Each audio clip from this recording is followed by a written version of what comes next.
Hello? Is this working? 1 2 1 2. Let me just get this over here. Hi everyone. I just want to make sure my audio is working, right? We're good? Someone just say yes in chat, right?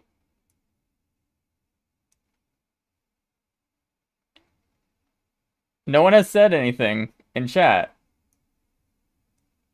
Okay, cool. It's working. Holy Sorry, I have very bad luck with streaming usually, so hi guys. So I'm glad you're all here. This stream is the culmination of about 6 months of weird research, I would say. While obviously people cannot know everything about what Valve is working on, Valve does give a lot of hints, and their patents, which is how I started this, was just reading patents that Valve would put out. And a lot of the patents, you would literally see the progress of Valve figuring out all the technologies that would go into the Deckard. People usually discount patents, which is totally normal. I totally get that. Because there's companies like... Well, I did a video before my last index, or my Deckard video, about a company.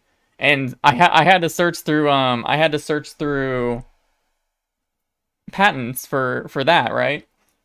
And oh my gosh, that company has so many patents. It's like I will never do another Facebook research thing again, probably. It's just so much work. Anyway, but yeah, Valve patents really do, like, they do show like actual prototypes, and they're very detailed on how they actually work. And by reading patents, I learned a lot about technology in general, because I would go and read patents and I would start finding words and phrases, and I would be like, what does this mean? So I would start researching it, and I would even ask people that have access to research digital libraries to give me access to research papers and stuff. And here we are now. Before we start, I want to say I do have a very big leak. Like, I know it sounds like I've been hyping up nothing, but you'll see. But first, before we start, I want to thank a few people that, even though I'm like kind of the spokesperson for all the leaks, there was honestly a few people that helped me along the way. The first person has been on your screen here. We'll call him Mega Gluck. He has been very useful, just helping me out in general throughout. Like, it's been like kind of a joint project between me and him to figure out what Valve is working on and make our best guesses. So thank you to him. The second person I want to thank is Ryan right here, RMCCLE on Twitter. He gave me a huge lead like a month or two back about the probable company. Well, it's not the probable. The company that Valve is using to make their next generation optics that we're going to be talking about soon. He gave me the lead, and it basically turned into a whole research project and a huge video, and also allowed me to understand more about what Valve is doing. And finally, Arthur Brainville, he works at Live, which is a mixed reality. You probably know all the Beat Saber people do the mixed reality with Live. And he also does a lot of stuff with OpenXR. So if I ever find out something that's related to OpenXR, I can always ask him, and he's very helpful in explaining things to me. So thank you to especially those three people. Anyway, yeah, so let's get started. So obviously, a few days ago, I uploaded a video, right? It was about we found the code name, basically. We ladies and gentlemen, we got him. But like, we found Deckard, and Ars Technica, after I made that whole video with my speculations about what we found in the SteamVR file, they made this article. And what's very interesting about Ars Technica is they have sources that clearly know a lot about what's going on at Valve. I would even like, I even have a little bit of a tinfoil hat theory that these sources are literally people that are at Valve that tell him what to write in a way. Because I'll explain what I mean in a second. But anyway, in my last video, we talked about optics, how they're using new generation optics. I've been saying for a while that they'll probably be using some sort of varifocal optics. We will explain what that is and what that means later. They confirmed the Deckard. They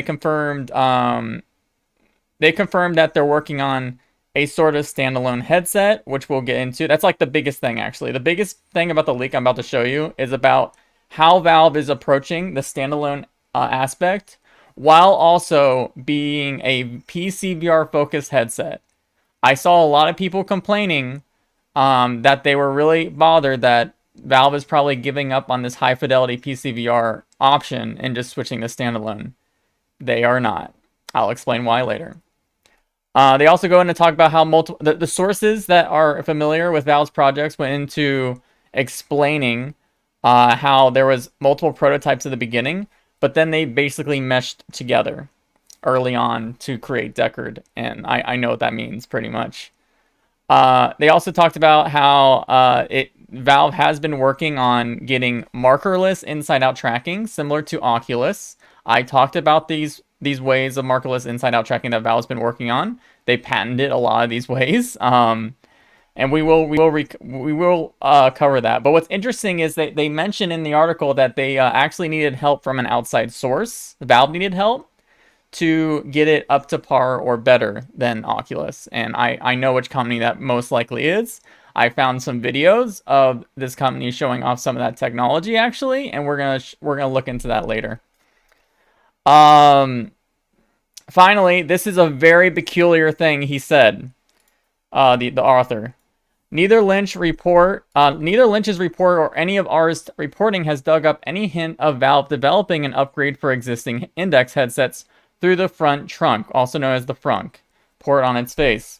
That's a very weird thing to say, honestly. I don't think this author is that out of his element to know that the USB port is honestly just basically a dongle. So, all right. So let's get into explaining what this new link is right away. Oh, wait, one more thing. Do not donate money to me. This is not, I do not want money, okay?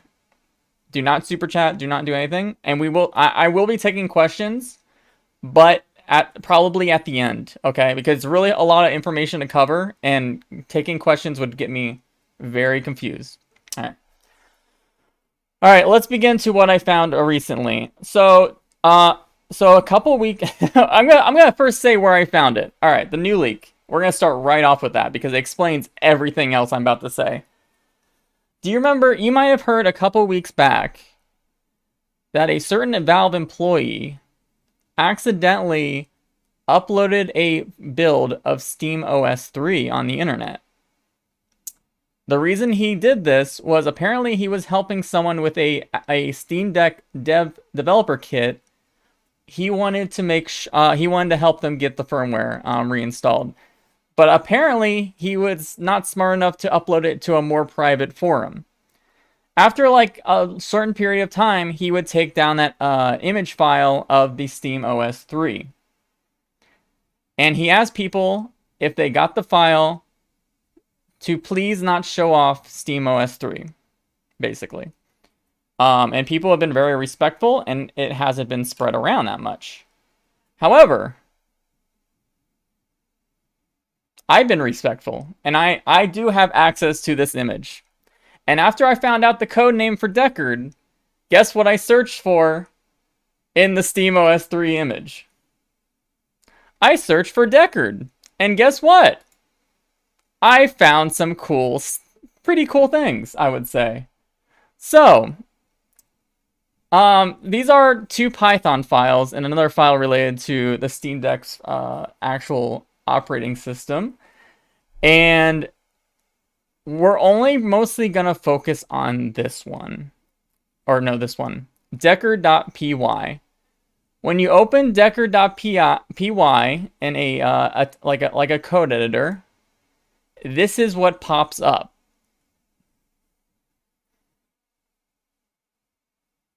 Does anyone in chat know what this is? Can anyone figure out what this is? I'm just gonna leave it up and see what chat says.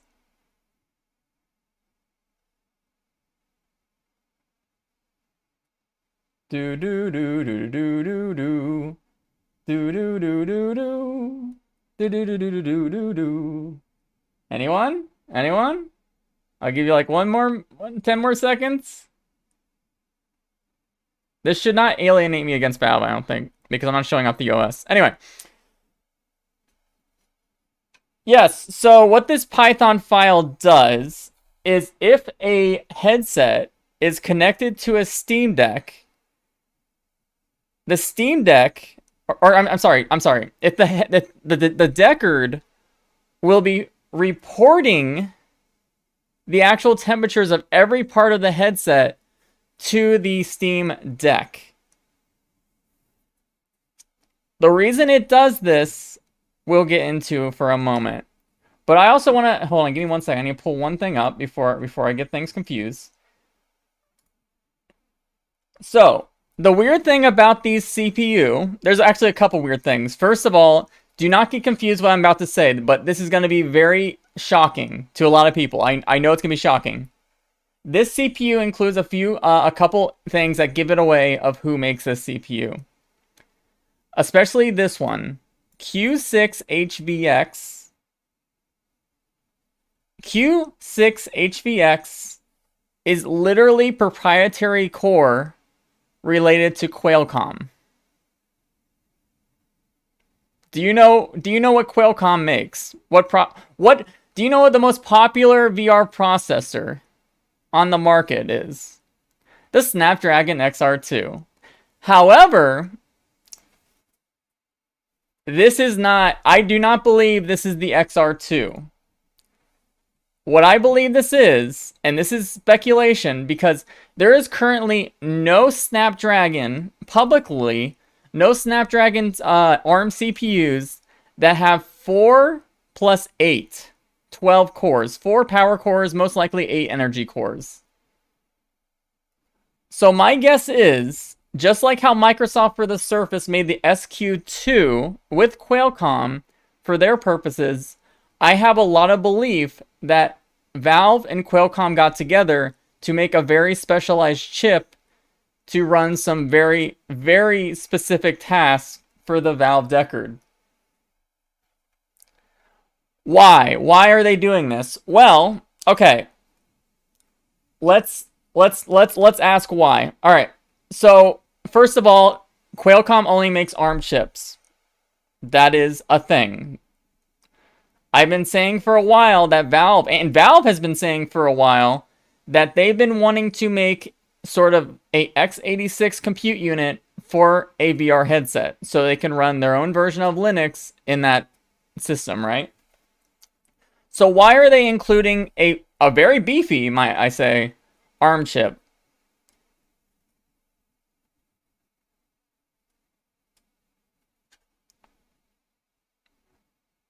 Well, I made a video a long time ago about something called split rendering. Valve has been doing a lot of patents talking about split rendering, and I'm going to open some of them up, and we're just going to skim through them. Which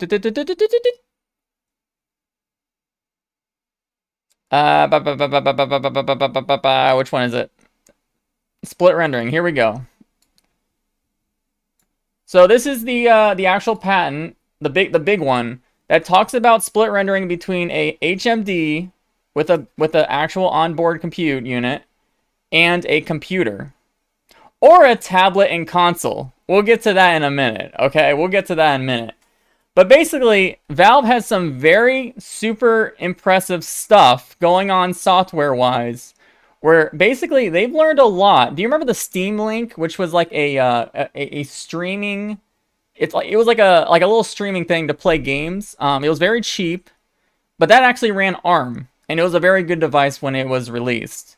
Well, it seems like they took a lot of knowledge from streaming from that, and they're applying it to VR with a ARM, obviously a much more powerful processor, but they're doing a lot of similar stuff. And the importance of the headset to report temps back to the computer or tablet or whatever it's connected to, wirelessly or wired, we'll get to that later too. It's so that the actual split rendering can actually decide if the headset's being overloaded temperature-wise, it can let the computer or the host processing unit spend more time rendering. Does that make sense? Basically, so it's very important. All right.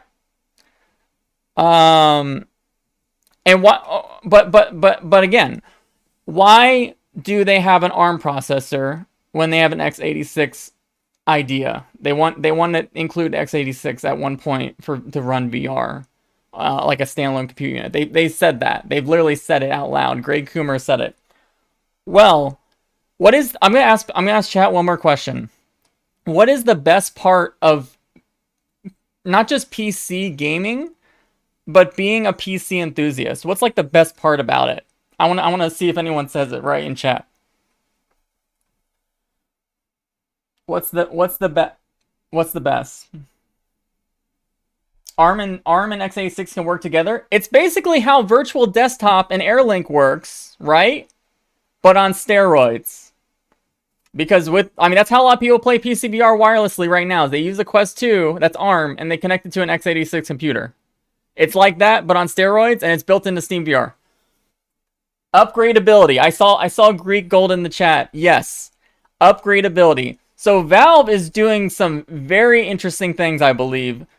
They want to have a crazy HMD that can please any user for different use cases. Let me explain. You might have seen this patent before because a lot of VR journalists actually covered it. But let's find it. Deckard tiers. All right, let's pull this up. I also talked about this in my last video. I talked about this patent, but I didn't talk much about it. I just talked about the standalone. So this is one patent, first of all. One patent called adjustable head-mounted display. And it includes some of the best engineers at Valve, honestly. Hudman, he does a lot of the optics, and like these guys are so talented. I am so jealous of their knowledge. Anyway, so when we have this information that a Deckard has an ARM chip built into the actual headset, we can now look at this. Do you see this first image here? What could this be? Anyone else want to guess that in chat? What this part is? Because again, the X8 or the ARM chip would be built into the HMD probably, like right up here. But what about this?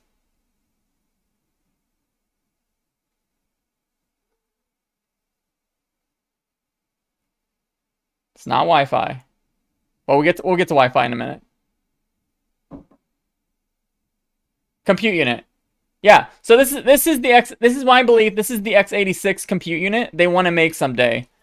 So like a Steam Deck, maybe even more powerful, but literally designed as a head strap that you plug into a specialized, like maybe a USB-C port or even a specialized cable to the headset. So it's still tethered, but it's tethered to your head. And the ARM chip and the x86 compute unit can do that split rendering thing. That split rendering thing I was talking about. Because the deck by itself, or any unit like that, is probably not powerful enough to handle everything.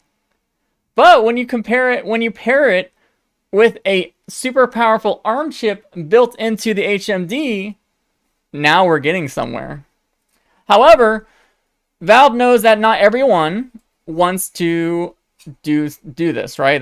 Not everyone cares about having a standalone compute unit, right? Well, guess what? This patent has multiple head strap designs. That is very strange. Again, I was literally just researching Facebook, and Facebook literally has one patent for every single head strap design they make. This is one patent, and it has multiple designs. So we covered the one with the compute unit on the back, but if we scroll down, we'll get to another design. Scroll down a little bit further. All right, this one. Can I rotate this? This one is a completely different design, right? And it looks a lot more thinner in the back. And it has this weird cradle that nests on people's heads. Like this. What I believe is instead of having a full standalone computer in this head strap, this would be their WiGig 2 head strap. Do you know what WiGig 2 is? WiGig 2 can send data streams of about, I believe, 40 gigabits per second. I believe that's the, I totally forgot. But it runs on a 60 gigahertz connection. Wi-Fi 6 runs mostly on a Wi-Fi or a 5 gigahertz connection, which would, again, the Wi-Fi 6 would be built into this, by the way, built into the actual front. We'll get to that again. So here's another option for people that do not want compressed wireless PCVR, because this is the head strap that talked about having multiple antennas on the front and the back, because there's actually a patent that talks about this for WiGig 2. Valve patented this in 2019, and it literally talks about what I was saying about having multiple antennas on the front and the back, and what they do is they take the pose data and the way your head is looking, and whatever antenna is less occluded to the actual WiGig 2 router, those antennas will be activated the most, so they can beamform the actual Wi-Fi data, the WiGig 2 data, better without any issues. Because WiGig 1 had a lot of issues. One was heat. The Vive wireless adapter would always get very hot, and it would die, actually, if it got too hot. But another issue was if there was anything between you and the actual signal, it would literally block things. So I believe they're applying this patent to that head strap. That is my belief, and I think that's a pretty spot-on belief because we have more head straps in that patent. Oh, again, this I know this is a WiGig 2 patent because if I were to, I can't find it right now because look how many words this is, but they literally mentioned 60 gigahertz Wi-Fi in this patent. Like, that's all they're talking about in this one. All right, let's go back to head straps. All right, so let's go to the next one. Here's another head strap design. Okay, so this is close to what I believe would be the basic lowest tier head strap design for the Deckard. Because again, this still has that special Snapdragon chip, and it has Wi-Fi 6 most likely because we found a lot of Wi-Fi 6 stuff in the SteamVR VR-Link folder.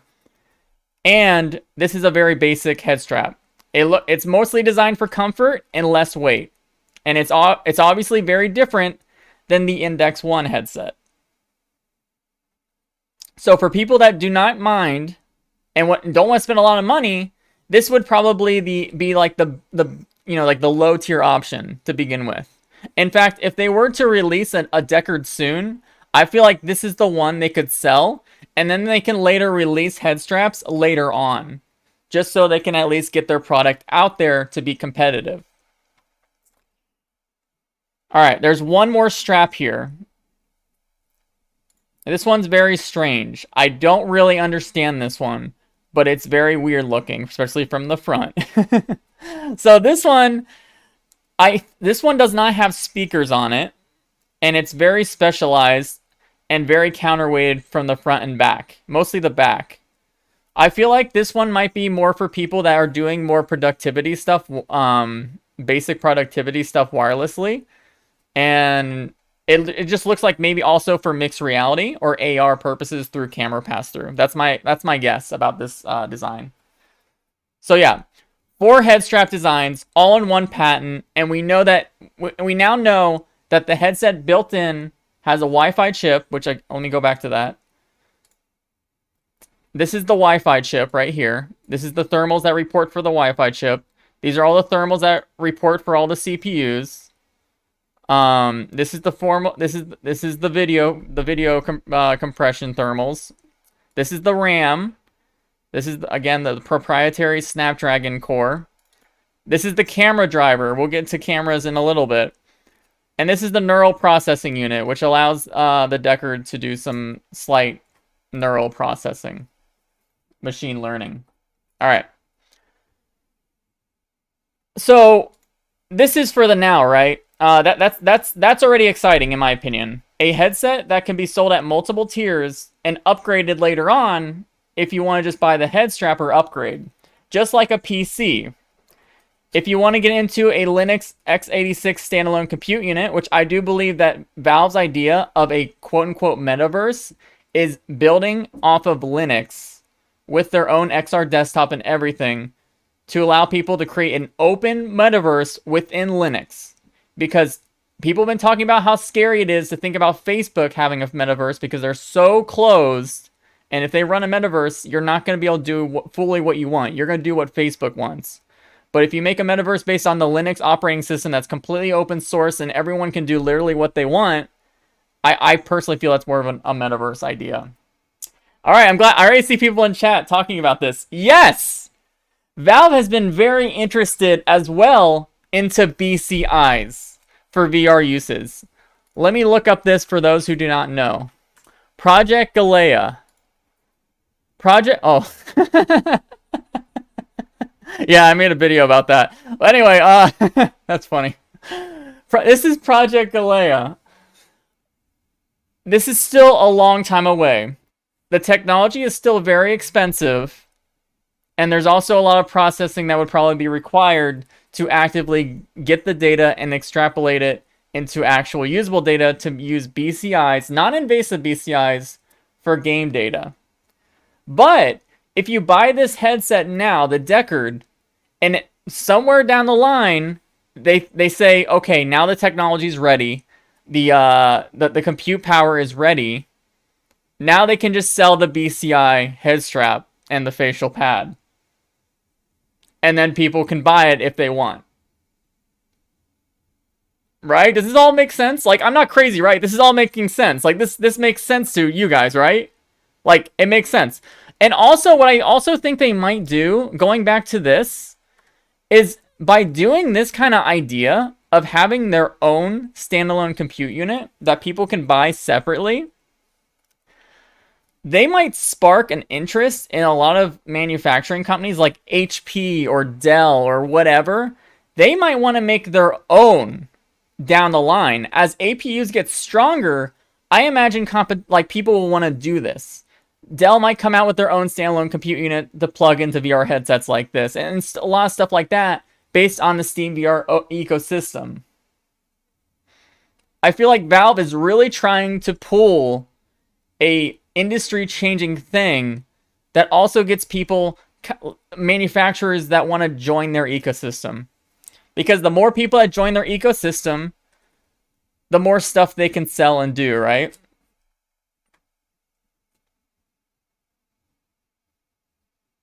Alright. It makes sense. You're still crazy. Thank you, Basti. Alright. So let's go for a few more things.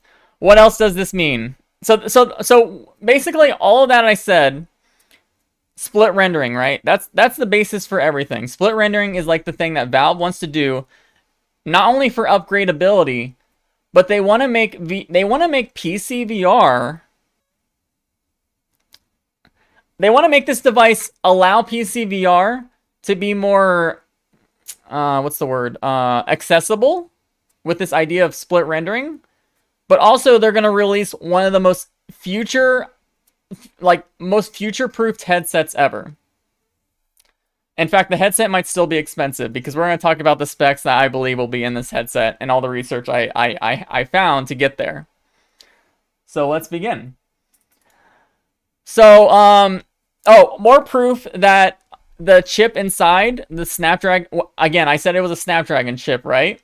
Well, here's proof that they are working on something related to Steam VR related to an ARM chip. This is the OpenVR Linux, and this is also where we found in my video I made the VR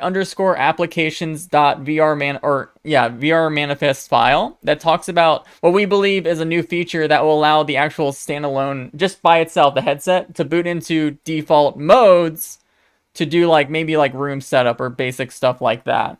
And then also connect to a PC, whichever way the user wants to do that. So probably very basic, but useful. Probably also doing stuff like adjusting the lens and but this is the first change to Steam VR that added these Linux ARM64 drivers and stuff. And this was all the way back in September 17th of 2019. All the way back then, they were already making the drivers for an ARM chip for their standalone. It's so weird. You know, inside the headset, the base headset. More proof that Valve has also been working on a WiGig attachment in general for what I believe it will be an attachment for the Deckard for those who want compressionless wireless PCVR. This is the WiGig SteamVR driver, and this is not used for anything right now. It's completely locked out, and it's just not used. Again, no one can access it. However, we can see the last change that was made to it was back in June 12, 2020, where they did a bunch of different weird changes here. And they've been working on it. They probably pretty much finished it. There's not much they probably have to do to get WiGig 2 working. This is the driver that would probably download if you plug in something or buy something, I imagine. All right. Oh, this is something I want to get to later, actually. That's like for like estimating a release date. This is another weird thing. I don't know what this is. So this is another. So again, I want to re-mention that Valve likes to give a lot of hints to what they're working on. They let stuff leak out so people can find them. And that's how they do their marketing and gauge interest from their loyal community. In back of July 2020, they made this brand new depot with nothing in it, and it's still there. They didn't delete it or anything. And it's SteamVR VO. My opinion is this stands for Varifocal optics, but we'll see. Oh, speaking of Varifocal optics, let's get into that. All right, let's talk about lenses. So I've been doing a lot of research on this company that we are on the webpage. First of all, I want to explain varifocal lenses just a little bit because it's such a confusing topic. I want everyone right now to hold their finger in front, one finger with one on their face, and cover one eye. I first want you to stare at your finger, only your finger. Do you notice how as you stare at your finger, the background blurs because your eyes are converging onto your finger to focus? Well, now look at only the background behind your finger. You don't see your finger anymore, right? It's a lot blurry. That's what our eyes do in real life. And the problem with VR optics up until now is they would have to make the focal point at infinity because there was just no way to have varifocal optics. And both Facebook and Valve have been working very hard to change that for multiple reasons. So, the main reason this is very important for VR is they can use this technology, which is a bunch of liquid crystal lenses stacked with polarizers, to activate each layer to change the focal point. This is how this technology works. How do I know Valve is using this company, by the way, to make it? Well, first of all, this is a video I made, but I will re-go into it. Back in 2018, this company was looking for money, basically. They were looking to raise $11 million so they can expand their, hold on. Okay, no burp is coming. Oh, I hate when that happens. When you got a burp, it won't come out. Okay. They were looking to expand their manufacturing and like actually build off of their technology, which is actual lens technology that have varifocal. That's what focus accommodation is. This is what varifocal means. This is these words here.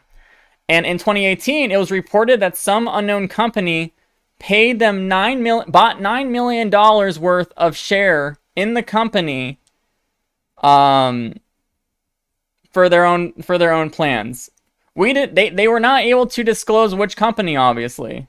However, last year in 2020, in about I think it was like March, they were again trying to raise money to do even more. This company, this Imagine Optic company, and another player in the VR industry bought $5 million worth of equity from this company. And from what I believe, due to this one thing, I think that pissed Valve off. Why Valve? Well, Valve ended up being the player back in 2018 that purchased $9 million in equity, as well as giving them a $1 million loan with a manufacturer supply agreement. Basically, it's like, hey, you take this $1 million, and in exchange for this $1 million, you will not have to pay it back if you focus on making your lenses for us, Valve, only, basically. But for whatever reason, Imagine Optics was like, okay, we need more money, and some other player came in and bought a lot of equity in the company, a partner, like part ownership, right? Valve did not like this and sued them. This lawsuit lasted from March until December of last year, and eventually the whole lawsuit from Valve against Imagine Optics was completely dropped. And after they dropped the charges is when we got a bunch of patents from Valve that pretty much explain this technology for their VR headsets, like word for word. So my guess is they basically, what my belief is, my speculation is they came to an agreement that they would let this $5 million equity owner continue to use their services, but in exchange, Valve gets the patenting rights for the technology they've been working with Imagine Optics to build for their headsets. So anyway, that's why I know that Valve will use these lenses, no matter what form they take. And this right here tells you a lot about what these lenses are working best for. Basically, Valve wanted to monopolize, and they lost.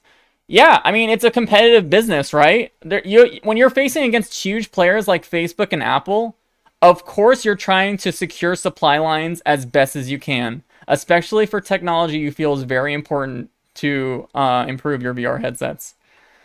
Anyway, OLED display panel enhancements. So my belief is, we're going to get into display panel right now. My belief is that Valve is going to include OLED micro displays in the Deckard. And my other belief is the company they're going to use for the displays in this headset, which again are OLED, is a company called... Do I not have the tab up? I guess I don't have the... Oh, I want the video. Do I want the video? I think I do want the video. They're called Imagine. They've been working in OLED micro displays for a very long time, mostly for the military. But in around 2018, they signed a deal with a quote-unquote tier 1 company to start developing a new type of display with their... Hold on, let's get to this. Okay, here we go. It's perfect. It's such a bad picture. Hold on, I'm sorry. I need to pull up a better picture for you guys. Okay. All right, so this is their patented technology for their OLED micro displays. This is called direct patterning. Remember when Valve was pretty much the first company to come out with an LCD panel for their headsets, and it like made people like freak out? They're like, what the frick?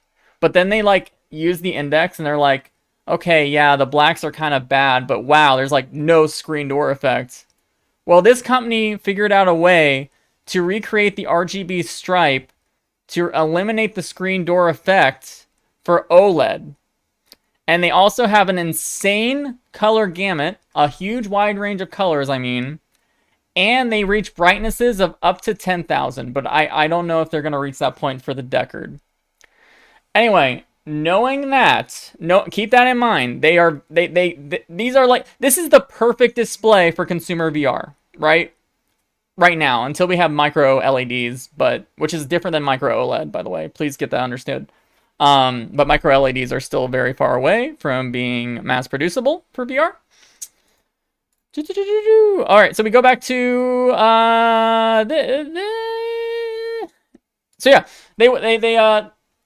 but also Valve was also looking into using this technology back in 2016. They literally filed a patent in 2016, 3 years before the index, with the hopes that they can do basically this. It's literally almost exactly the same as what Imagine now does. And they mentioned two resolutions. They mentioned 2K by 2K AMOLED And they also mention a 4K by 4K AMOLED. The problem with OLED micro displays is because they're so tiny. All right, let's explain that actually. Do you see this in my hand? Do you know what this is? This is an OLED panel I actually ripped out of my old HTC Vive. And let's measure the diagonal. Let's measure the diagonal of this.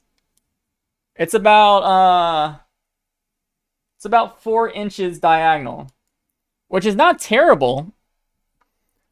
But the smaller you make your displays, the smaller you can make your headset.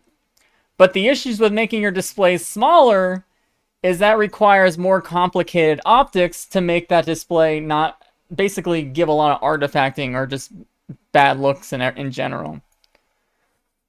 But that's why this company is so important, right? This company makes some next generation optics that do Varifocal and a bunch of other techniques to do amazing things. And they even say right here, OLED display panel enhancements on their freaking advertising page.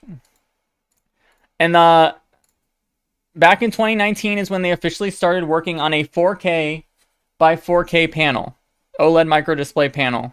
They said it like oh, here's a good picture of some micro OLED displays right here. Look how tiny that is. You see this, how big it is in my hand? This guy's holding a little case with tiny micro OLED displays. Isn't that crazy? But anyway, yeah, this was 2019, a video in 2019 at a conference, and they even said that they were working with a company, a tier 1 company, to work on a 4K by 4K display. I highly believe that the company they were working with was Valve. And more recently, the company did a like a investor powwow to talk about their progress in the industry. And let me find the actual slide they were talking about here. Hold on. Oh, here we go. Oh, it's probably gonna be too tiny to see, but I'm gonna read it to you. So in 2020, they had a much higher revenue source from quote unquote contracts. What contracts mean is basically a contract between a company to work together. A contract is a company funding them to basically do R&D for the most part, is from what I understand. And this year, it went down from 2.5 million last year to 1.2 million this year. And he goes on to explain to investors the reason why the contract went down is because they finished their research contract with this tier 1 company, and they are planning to start producing the displays the second half of this year, the 4K by 4K panels. And what's also interesting is these 4K by 4K panels are also a little bit bigger than most of their OLED micro displays. But this means if Valve is using this company's OLED micro displays, which again I do believe they are, that would mean a 4K by 4K per eye. How do you drive a 4K by 4K per eye headset though? How do you do that? Well, let's open some patents up here. Let's open up some patents here. Oh, I should also mention this company too, this Imagine Optics, they've been ready to start producing mass production since last year. And from what I heard is they were buying a bunch of equipment to actually start mass producing their lenses already. So between this company getting ready for mass production and Imagine starting to make their newly researched displays in mass production for a tier 1 consumer company. Oh, he also mentions gaming. You might think, well, wait, maybe Apple is the one that funded this company, Imagine, right? But in this slide, he literally mentions gaming when it comes to consumer use for VR displays. Anyway, back to this. Okay, yeah, how do you drive something like this? Well, do you see this here? Eye tracking. Eye tracking is incredibly important technology for VR, everyone. I've been saying that for so long. I've been pushing eye tracking this year with every headset I made. I gave HTC Vive Pro 2, a terrible review for multiple reasons. But the biggest thing that made me not like it is because it didn't have eye tracking. Eye tracking does not only benefit social VR, It benefits things such as these special varifocal lenses. Varifocal lenses also need eye tracking, because how are you going to be able to allow the lenses to change the focal point if it doesn't know where you're looking? Because it's got to know which object you're looking at to change the focal point to that object. But another big important thing with eye tracking is something called dynamic foveated rendering. Dynamic foveated renderings, Valve's version of it, was patented back in 2019. Again, I just said that Valve has been working, at least in pre-production, for this headset since 2018. With just Imagine Optics alone. They funded Imagine Optics alone in 2018. And 2019 is where a lot of their patents for the Deckard start coming out a lot, because they're doing a lot of prototyping at this stage, for sure. And this is their radial density this is their foveated rendering system using eye tracking. I'm not even going to talk about it much, but you can see here. Look, if you don't recognize this, this is the aperture robot repair from the lab, and they go in to explain how they're going to do all their foveated rendering with this.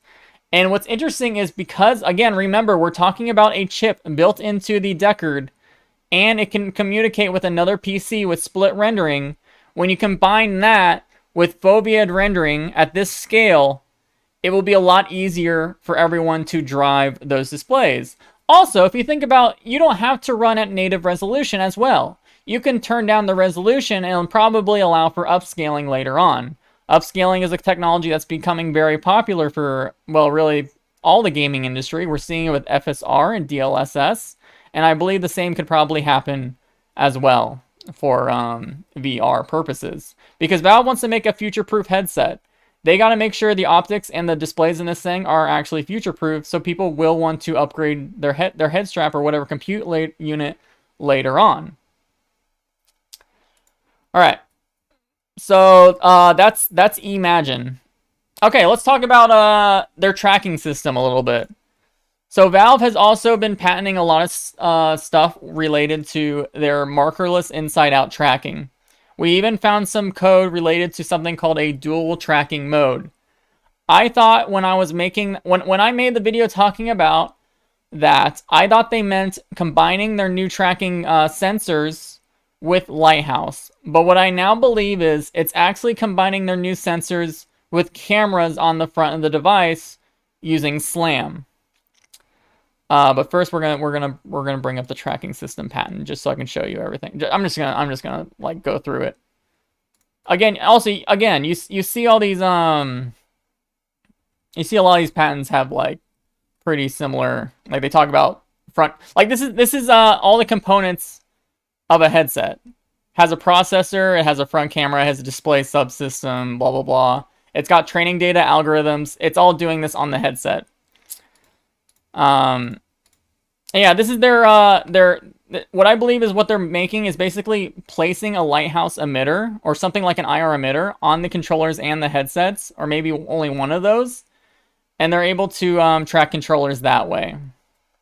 How do I know they're going to use that in a product? I'll talk about that when we get into controllers, because there's a little bit of stuff I'm going to talk about with controllers a little bit.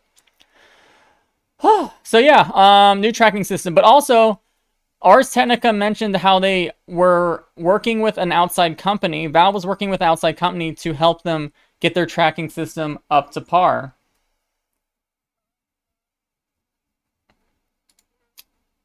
And recently, this was in July, the company I believe they're using is called Arcturus. Arcturus, they use Arcturus for a kind of a demo thing. Do you know Room View 3D, which kind of sucks, right? Honestly, it's bad, right? Room View 3D on Index, if you know what that is, it's pretty much useless. However, this guy goes on to explain that the Index has a lot of issues because it doesn't have its own internal processing, and because the cameras are lower than the actual person's eyes, they have to compensate for the distance between your eyes and make it more natural, but that's kind of hard. So first of all, I think I do think the Index 2 will have pass-through camera system for AR purposes or MR purposes, but they'll be closer to your eyes because this guy literally talks about that, and they've worked with Valve in the past. And they show off a lot of their technology here of their actual look, like this is showing the edges. They're generating actual edges and depth from their camera system and their machine learning and all this stuff, which is important if you want to do anything related to AR through a camera. You can see, like, that looks pretty freaking good, actually. Way better than Room View 3D.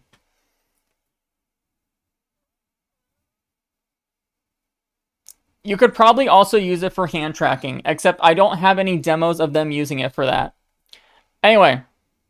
Oh, look at this. Look at this right here. SLAM tracking. Problem. Using base stations for tracking means more complex setup, more to carry, more costs, and overall hinders adoption. They even said it, and this is the company that's been working with Valve. So here they show off, let me get to it. Let me find it. I know they mentioned control. Okay, here. So this is all simulated. They don't want to show off they don't show off any actual hardware. This is all simulated. But they show off here that they use the cameras to also do SLAM tracking with the IR LEDs being emitted from a controller. And it works very well. They also talk about how the cameras can increase the FOV, but when you increase the camera's FOV, you get this weird blur effect you see. But they figured out a weird rendering type called triangular prism. I feel like I heard that word before. To make that extra FOV actually usable for tracking. They mentioned that 180 degree FOV for cameras purposes and tracking. So you can see here, this is again just using cameras, and it can differentiate all the IR LEDs emitted from the controller. So what I believe now is this dual mode that I found in the strings of Steam VR is a dual mode between the photodiodes, the new photodiodes, the angle sensitive detectors, and the camera on the headset worked in together to reach 1000 to 2000 hertz. 1000 to 2000 hertz is important because the more tracking data you have, which that's a very high refresh rate tracking data, the better that the rendering system, Valve made a patent about this called predictive rendering. The more refresh rate you have, the better and less latency it can predict ahead of time. I believe in this, he even mentions like, I believe the patent mentions like up to 25 millisecond ahead of time, they can already start rendering a frame with this high refresh rate tracking system. Okay. So yeah, this headset will definitely have like AR, MR pass-through, similar to what Facebook's been working on.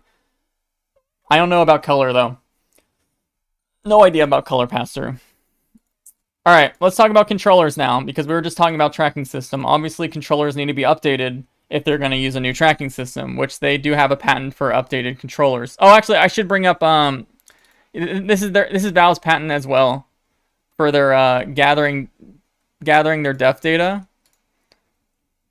and turning it into a actual usable depth MR AR thing.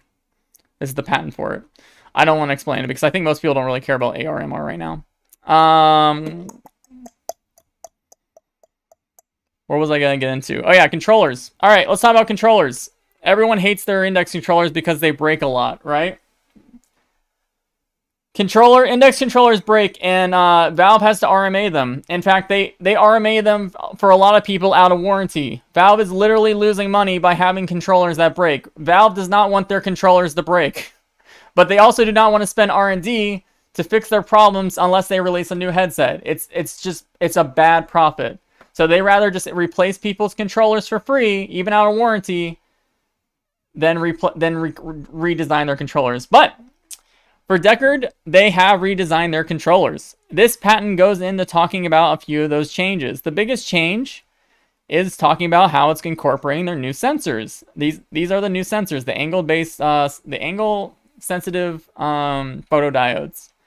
Basically, it's what allows the IR emitters and these I can't talk.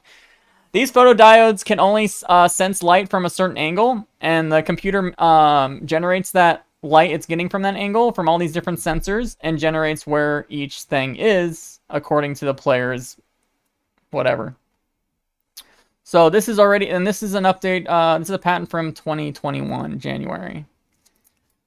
This is also the same tracking system I mentioned earlier that they were mentioning using for their headset tracking as well. So the fact that they're patenting this for their headset and controllers most likely means according to, and with the dual tracking string that we found in SteamVR in like the last beta update, they're most likely going with this system.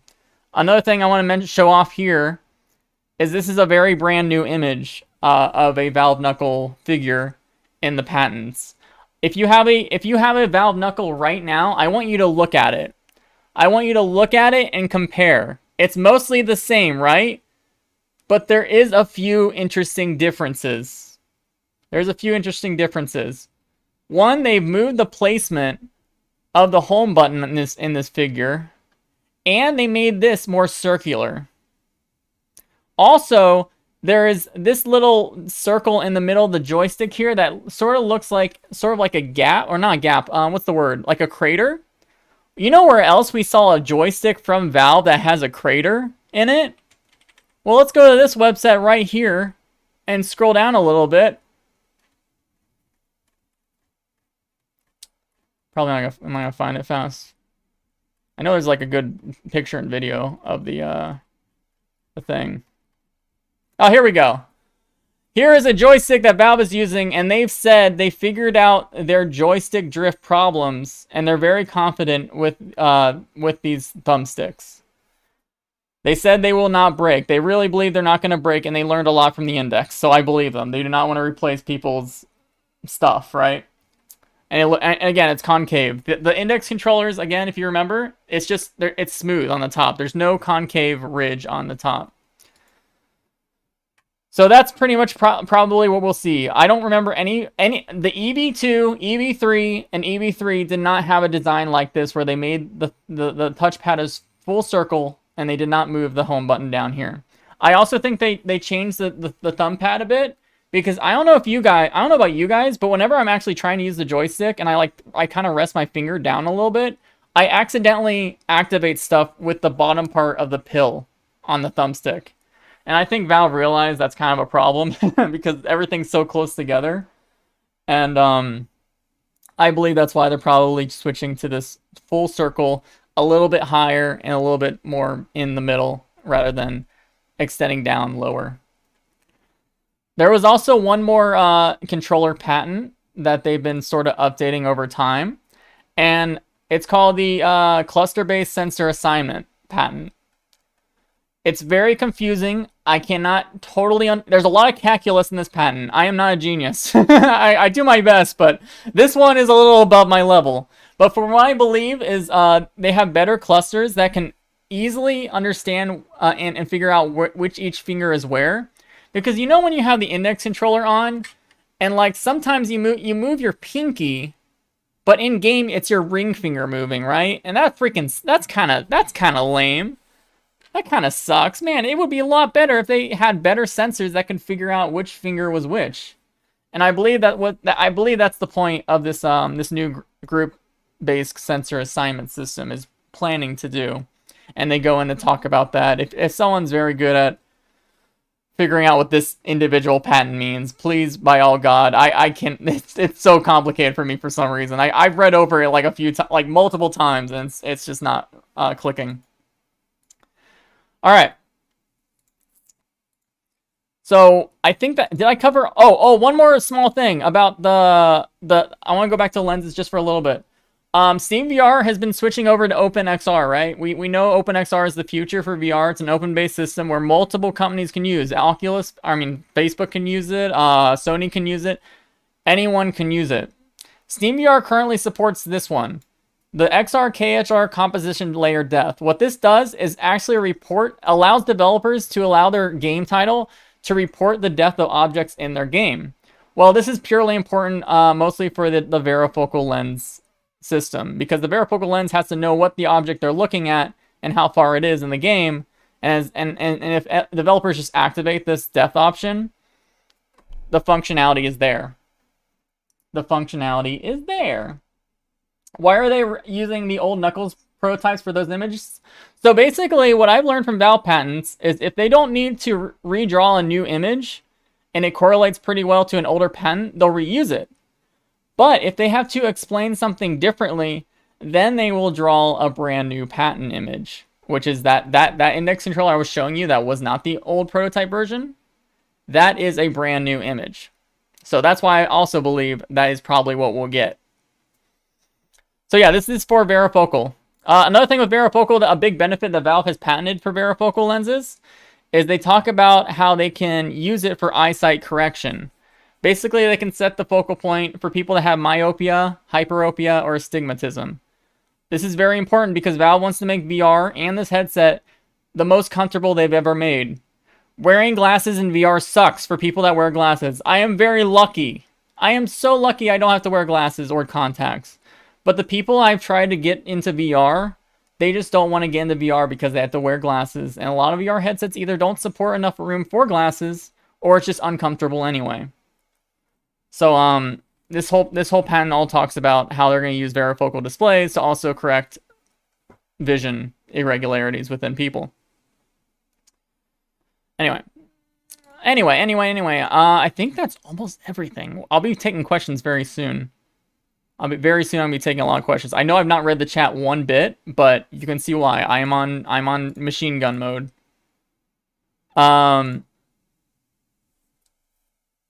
There was one more where is it? Oh yeah, back to controllers a little bit. Man, I wish I organized this a little bit better. Another problem with the index controllers, for those who might have had them and liked them, but a lot of games did not specifically add finger tracking or anything special for the Knuckles controllers. Isn't that sucks when you buy like controllers that are like what, $270 for a kit of 2, and then only a handful of games actually support the actual finger tracking stuff? Well, Valve has just recently switched over their controller binding. Here, let me actually pull up the tweet. I actually asked, where is it? Oh, let me find it real quick. I think I might have lost it. Give me a second. It's a very important tweet, I swear. Okay. Oh, wait, that's not what I want. Hold on. I'm sorry. Hold on. I thought I was ready. I wasn't ready.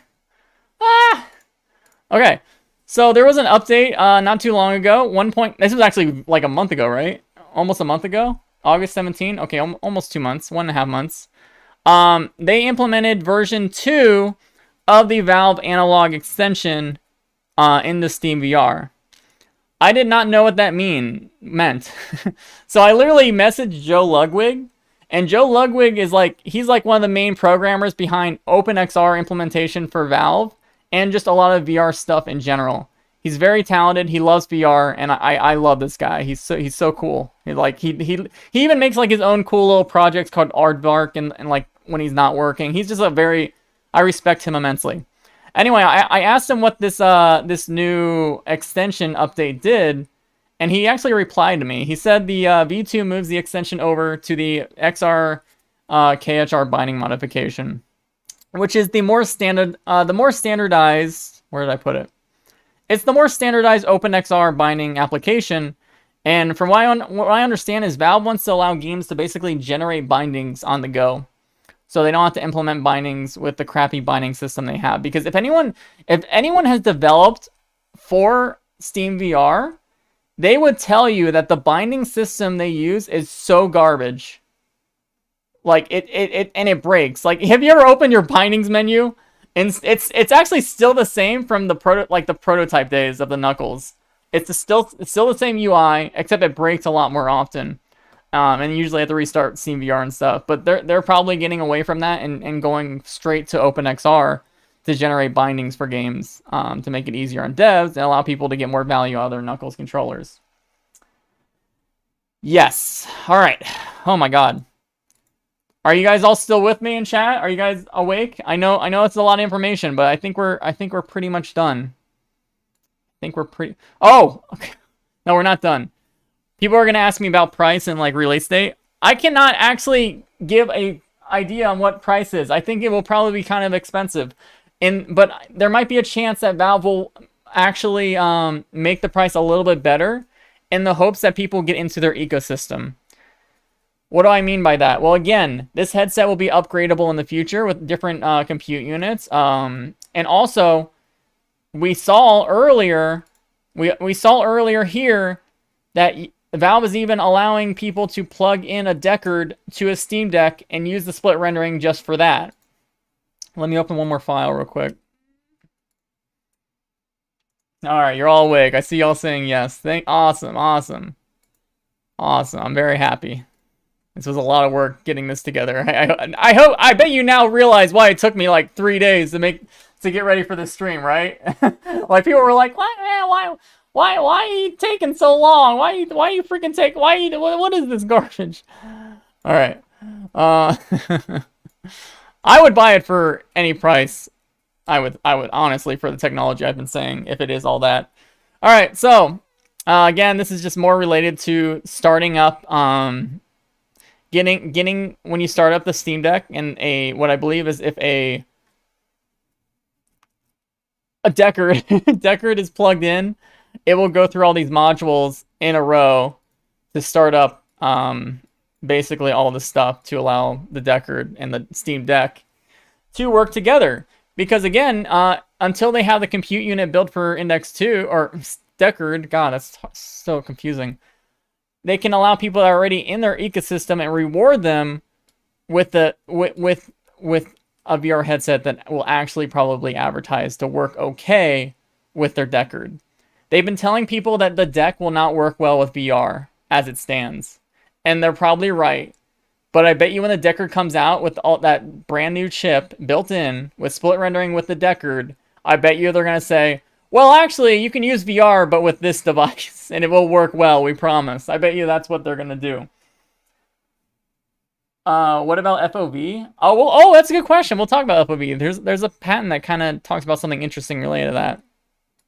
And also, the patent's talking about plugging into a computer. Also talking about examples of plugging into a tablet for split rendering. A tablet. They mentioned that in the patents? No way, that's crazy. It's like Valve is trying to build a huge ecosystem of different hardware products and allow them to all be interconnected and work together. But they also mentioned a console. Tyler McVicker recently did a video about how he believes that Valve might release an actual home system one day. Not a handheld, a home system. And if they do that, their patents already have them covered that they can do split rendering with a home console as well. If they do that.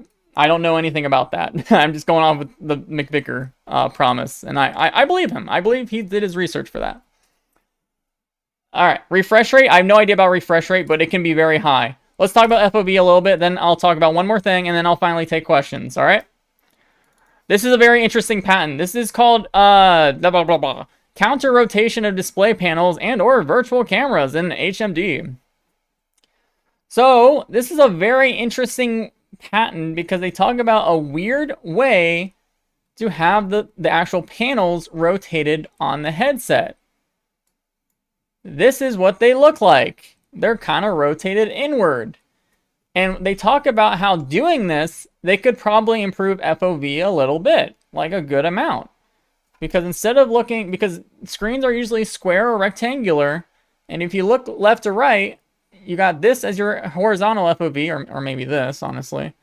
Or this as your vertical FOV. But if you have it rotate and have a special rendering system to actually compensate for that rotation, this is your vertical FOV, and this is your horizontal FOV. Because you'll always have more inches diagonal. What is this? This is what? 4 inches diagonal. But if I go to the vertical, it's only 3 inches. So Valve's thinking maybe we can do that. Rotate the display to get more FOV.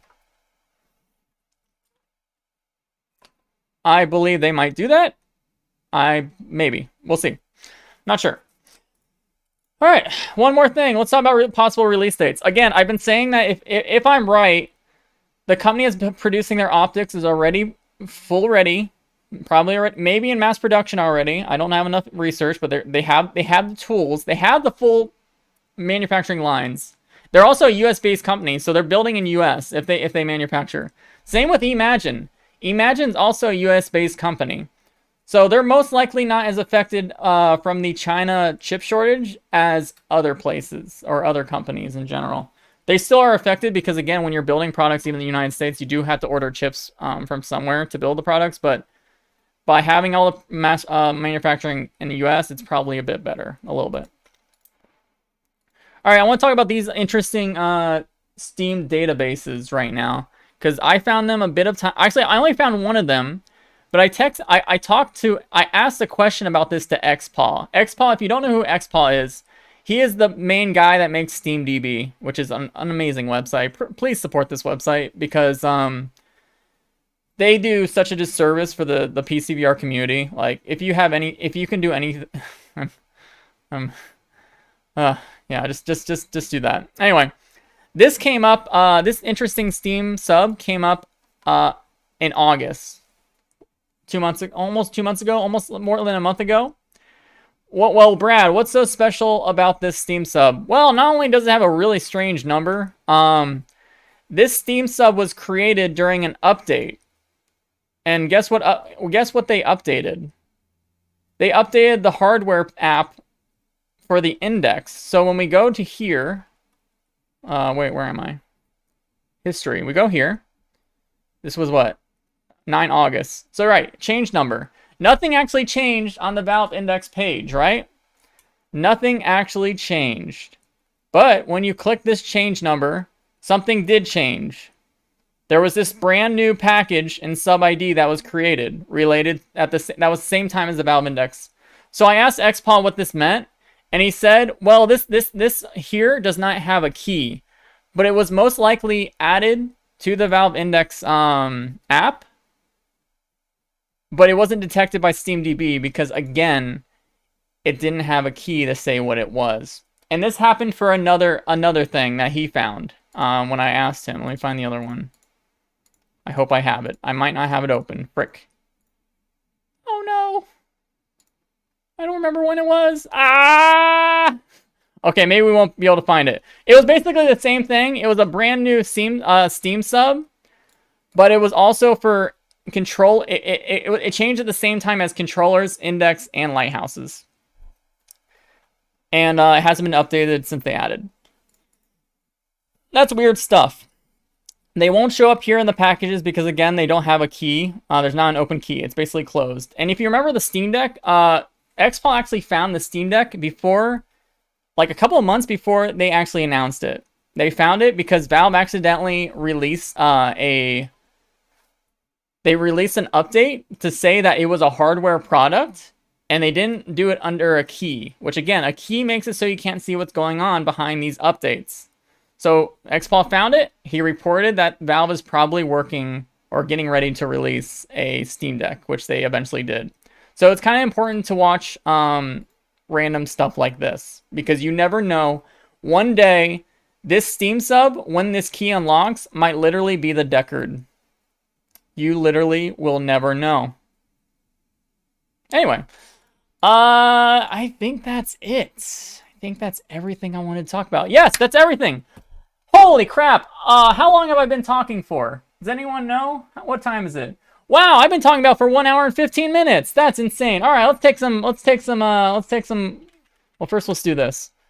All right, let's take some questions from chat. All right, chat, I'm ready for your questions. Let's go, chat. Any questions? I will do again, I want to remind everyone, this is just me doing, why is the camera blurry? Hold on. I see that camera's blurry.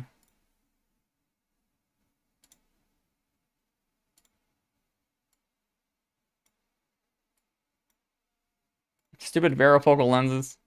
Okay. I know you said no super chats, but I hope it was a modesty rather than fine. No, I don't want super chats because if I'm wrong about any of this, then it feels really scary to accept money. But also, I don't need money. I'm very happy reporting this and sharing my knowledge with you.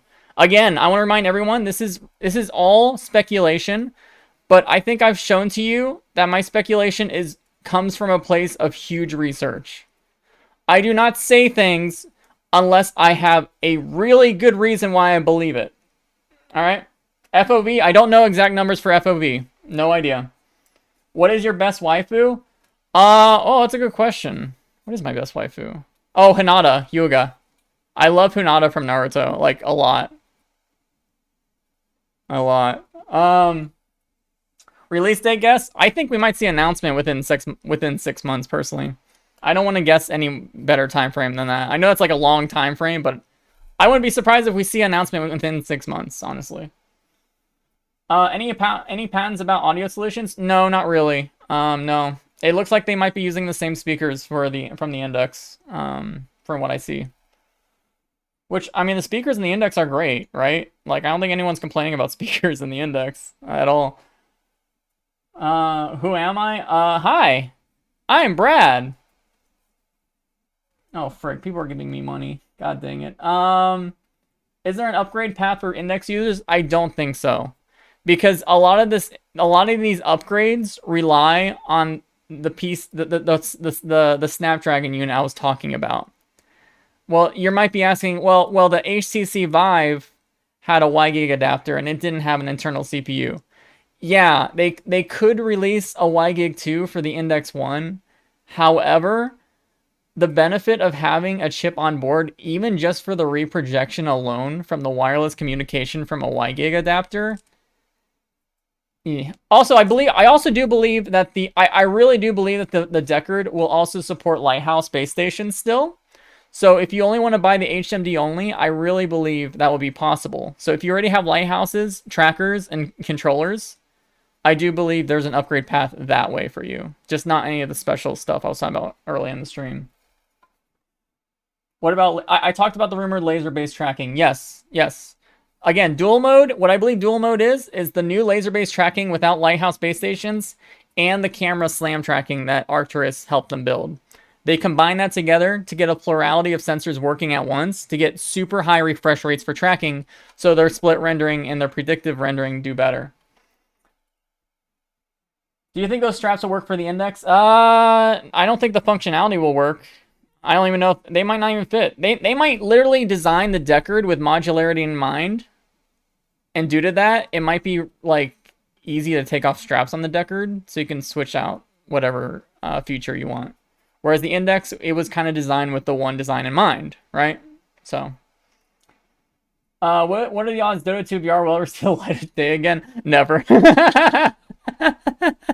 Dota 2, for any of those people that don't know, Dota 2 has a VR spectator mode that was awesome, but it's been broken for like a few years now.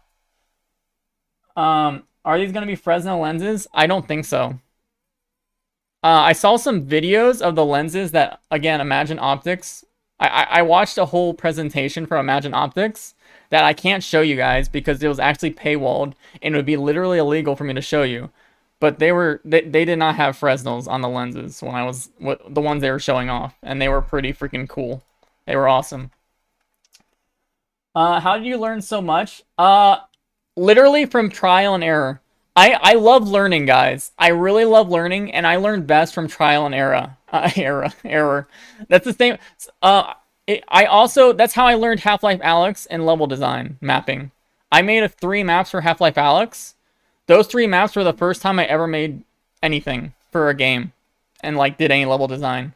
I'm very proud of them, but it took a lot of effort and a trial and error to get those maps to where they are. And I hope you can check them out if you haven't already. Crash Course, Mindbreak Part 1 and 2. Can it kill Facebook? I think it's going to do its own thing. I think Facebook's going to do its own thing. And I think Valve wants to create a metaverse, an open platform based on Linux. And then later go into having a product that can apply a BCI head strap for whenever that technology is ready. I think that's the long-term goal. HDR? Yes, HDR. Yes, HDR for sure. The OLED microdisplays are super high brightness because they remove the white filters. And the wide color gamut allows super easy HDR as well.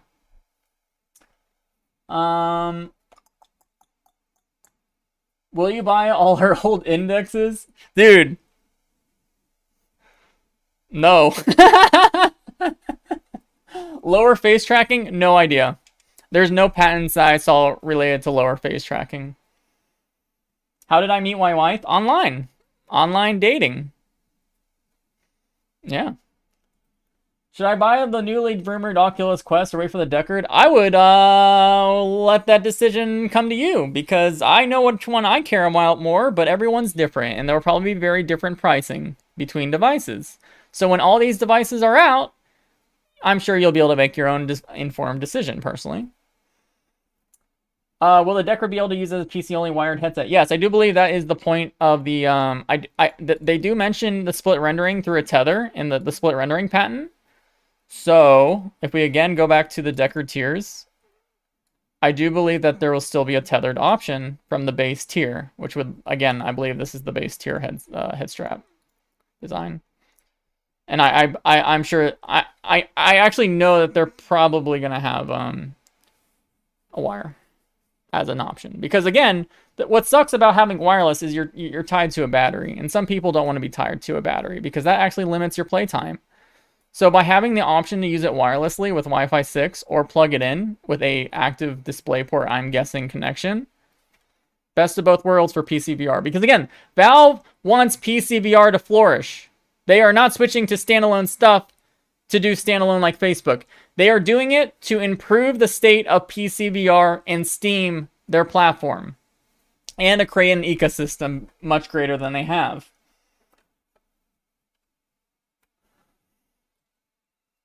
How about availability? I don't know. I don't know about that. I don't know. It's probably gonna be the same. I feel bad for Australians and New Zealanders. I have a feeling I have a feeling that they're gonna be crying whenever this is announced again. Are you Brad? And is this the most exciting stream I ever done? Yes, this was great. I got to talk about a lot of cool stuff, and a lot of people listened. And I hope you all had a great time listening to me. Did you guys have a good time so far? I hope. I do believe Deckard will support both standalone and lighthouse tracking, because literally all the patents that talk about their new photodiode angle-based detector sensors, they still mention the use of markers mounted. And they also mention using the headset as markers. So based on that information, yes, I do think that Lighthouse will still be supported, which is good, because if people like to do full body tracking, you're not screwed, right? And also all the strings. Also another thing, all the strings we found in Deckard, most of them are literally in the Lighthouse driver. The Lighthouse driver. Lighthouse driver. Okay. Yes, Deckard will have foveated rendering. Yes, for sure. They have eye tracking. There's no point not to have foveated rendering. And what's cool about foveated rendering paired with Varifocal is even if the foveated rendering doesn't look good on the outside in your peripheral vision, you pair that with Varifocal that also gives the weird depth, not weird, but the cool depth. It's like it's best of both worlds. Like foveated rendering and Varifocal together are going to be amazing for VR. Like I can't get that alone. If this headset ends up having both those things, you should literally empty your wallets, because it's going to be so immersive. You are going to go insane. Resolution. I personally believe they're using Imagine displays that are 4K by 4K per eye. I really do believe that. OLED.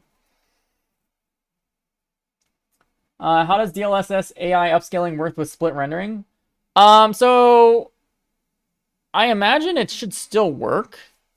It should work pretty much the same. Basically, what I understand is I can't answer that question. It's actually that's a good question. Actually, that's a complicated question. Your VR info drops have been great. I'm glad. Do you think standalone will be successful for Valve, given that? Yeah, I do think so, because again, I think the idea is to create an actual metaverse that's usable and not something that's closed, because I believe that VR, especially something as new as VR, will flourish if everything is open platform. And if there's something that people want to do, they don't have to wait for Valve to implement it. They can just have a Linux thing built and add that to the quote-unquote metaverse. I think that's a huge value for people. It might not be obvious right away. Honestly, it's not going to be obvious right away, but over time, open source brings amazing things. Do you see this glove? Do you see this glove right here? This is a VR glove that Lucas VR Tech designed, and it works with Steam VR. Could you get this working with an Oculus headset? Not really. Pretty much. Not really. Because it's so closed down. And that's what I mean. Innovation comes from open sourcing. Yes, it'll be wireless PCVR. Yep. Automatic IPD adjustment. I don't know if they'll have motors for auto IPD, but a benefit of eye tracking as well is eye tracking. Even headsets that have eye tracking now, they can measure IPD with the actual sensors and cameras and tell the user, hey, you gotta twist that IPD slider a little bit better because you have the wrong IPD adjustment. Which that's frictionless. Did the patent say how powerful their vision correction was? I don't think so. They might have, but because I've never worn glasses, I don't really understand the numbers behind that, unfortunately. I feel like if I wore glasses, I would understand a lot more about corrective vision stuff and like prescriptions, but I don't, and I'm really sorry. Micro LED is a small LED. How are they gonna deal with the burn-in? I think if they use a 4K display, apparently it's a 2-inch diagonal display, which again is half of this. Burn-in is not, in my opinion, I think burn-in is actually not much of a problem for VR as it is for mobile phones. Mobile phones, for the most part, stay on the same sort of screen and UI navigation for a while, and that's what causes the burn-in. But VR, if you're in VR and playing VR, you're moving your head quite a lot and changing the pixels and like which pixels activate and the colors and stuff. So it's, yes, burn-in can still happen, but I think it's not as big as a problem. And the benefits of micro OLED displays way overwhelm the cons. So.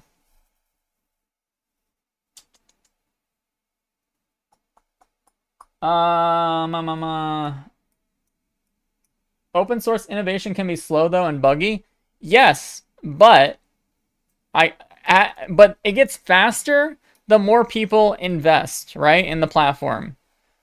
That's why I think Valve will really want to subsidize at least just the base headset a little bit. Because if they get people in this platform that can, again, run with probably a Steam Deck or whatever computer they have, as long as it has something. I mean, if it's stronger than a Steam Deck APU, it can probably run it. But yeah, there's huge value in getting a lot of people into it. Because more people that are talented will work together and make amazing things. That's always how open source stuff is. Like, just the fact that like the PCVR community has been really held together by people who've been modding games that are normally flat games, but turning them into VR. And those games have been amazing. Not even just Warp X, but like, for example, Risk of Rain 2 in VR, the mod for that, is so well made. And that was just made by people that are very passionate about VR and wanted to make the medium greater. I think that's like beautiful. I think that's why we need to strive for open source stuff for VR. With this new lens technology, can you theoretically just type in your prescription? It seems to work like that. Yeah, it seems to be like how that's gonna work. Yes. I don't have an FOV estimate. It's too hard. What do you think the price will be? I don't know. I don't know price, guys. I don't even want to guess on that because that's such a dangerous thing to predict because it's just too baseless. What is my day job? This is my day job. I'll probably be working for Thrill Seeker soon though. So, what is my favorite boxers brand? Oh, I always go Commando. Yeah, this is a standalone focus on PCVR than standalone. I don't even think that there's gonna be like because this is an ARM compute unit built into just the headset. I don't even think it's gonna have that much memory. Like not, you know how like the Quest has like 128 gigabytes. I don't think there's gonna be anything like that for this. Because there's no point to load stuff on if they're gonna release a x86 Linux compute unit attachment, and also try to get users to use PCVR because Steam doesn't have the platform to sell ARM games on the ARM chip.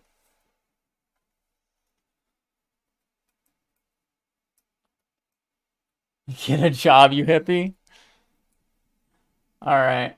I'm going to take like 3 more good questions and then I'm probably going to end it because I actually only slept 2 hours last night because I was literally stressing out. I was stressing out a lot about this stream. This was like one of the most, just like how this headset from Valve is like their magnum opus of everything they've learned from their years of trying out VR. This stream, I felt like everything in my life that I've done in VR led up to me making this stream. And if I'm right, and more people like report on my findings, it kind of cements me in VR history in a way. And that's beautiful. I hope I kind of want that. I'm gonna be a little egotistical. I kind of want that because VR has done so much for me. Release date and for estimation, I don't want to guess, but I truly believe we'll see an announcement within 6 months. I really believe it. Whether that's copium or not, that's what I believe. What am I gonna do for Thrill's company? I'm basically the technical advisor, and I'll help him make videos and make concepts. And I've actually been doing a lot of, not recently because I've been so busy, but for a lot of the topics related to Index 2 and like finding topics for Tuesday Newsday, I've been sort of giving him so he can make Tuesday Newsday. So I've kind of already been working with him. We also, yeah. So it's already kind of started. Which anime should I watch? My favorite anime of all time is Fully Cooley. If you want a comfy anime, though, that's not crazy. I freaking love Laid Back Camp a lot. Laid Back Camp is amazing. Hopium, yeah, Hopium. What impact has VR had on my life? Again, if you want to know what impact VR has had on my life, literally go to the first 5 minutes of my stream. I had a whole video slideshow explaining what VR has done for me and all the stuff I learned from VR and how it's made my life so amazing. I don't even want to. If I start talking about it, I will literally break down a bit. So low IPDs. Well, I mean, probably. I would imagine around the similar IPDs as the Valve Index, at least. Maybe more, because I'm not sure though. Because again, they're using 2 panels. They're not using one giant panel like the Quest 2, you know.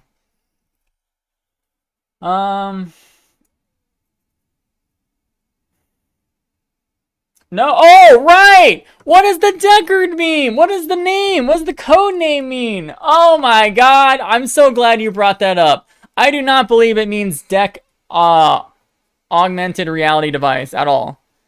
What I mean, okay, has anyone watched the movie Blade Runner? I'm sorry, I'm screaming to my mic. I almost forgot about that. I didn't want to miss that. Sorry about your ears. Blade Runner. Blade Runner. Here, I'm just gonna pull up the Blade Runner Wikipedia page. Remember how I said that prototyping for this device like went full force in 2019? Remember I said that? And there's even proof of that because the Linux ARM branch was finally uploaded in like I think mid 2019, so they already are working on an ARM compute unit inside the device. Well, I think someone at Valve really likes the original Blade Runner movie, and they're naming it after Rick Deckard, who was a Blade Runner of the Los Angeles Police Department, who was signed in 2019 to retire 4 replicants. Replicants are basically androids. Quest 2 runs on Android. But you know, at the very end of the movie, okay, there's gonna be some spoilers here. So his job is to basically decommission Android. But at the very end of the movie, there's sort of like a weird twist. Where he questions if he is an android. And what does the Deckard, we talked about this earlier in the stream, what does the Deckard's internal compute unit run? Based on this information, this is clearly a Qualcomm CPU of some sort, SoC. It runs ARM, which is what usually Android runs on. So it's an Android, possibly an Android destroying Android. I think that's what it's named after. That's my belief. And it's 2019. It lines up perfectly. All right. No, Deckard's actually running on a special version of Arch as well, but built for ARM. I actually already looked into that. It's a special version of Arch. It's not really Android. I mean, but Android's also built on Linux, so maybe. I know the Steam Link wasn't really Android. It was actually Linux. The Steam Link that was an ARM device built on Linux. So yeah. All right, I already said a lot of these. I don't know I'm not gonna guess price. All right, I am literally gonna end the stream now. Thank you so much for being here. This was like one of the most amazing. Like, I don't think there's any more leaks I could find out from Valve. Again, I do believe that Valve let these leaks out on purpose. I really do believe it. That's how they do their marketing. They love getting reactions from the community, and also rewarding people that put in the work. So Valve, thank you so much. If this is true and that like you put this out there and I'm the one to find it, thank you so much for giving me the opportunity. But if you really want to reward me, please invite me to a launch party for Deckard. If you do one like you did with the Index. I remember watching the Index launch party video and I'm like, I'm so jealous. They were right on the manufacturing lines and like, oh, I wish I was there. All right, guys. Have a great day, night, wherever you are, and thank you. The future of VR is very bright. The future of PCVR is very bright. Don't let anyone tell you PCVR is dead because it's about to be going ham soon. All right, bye.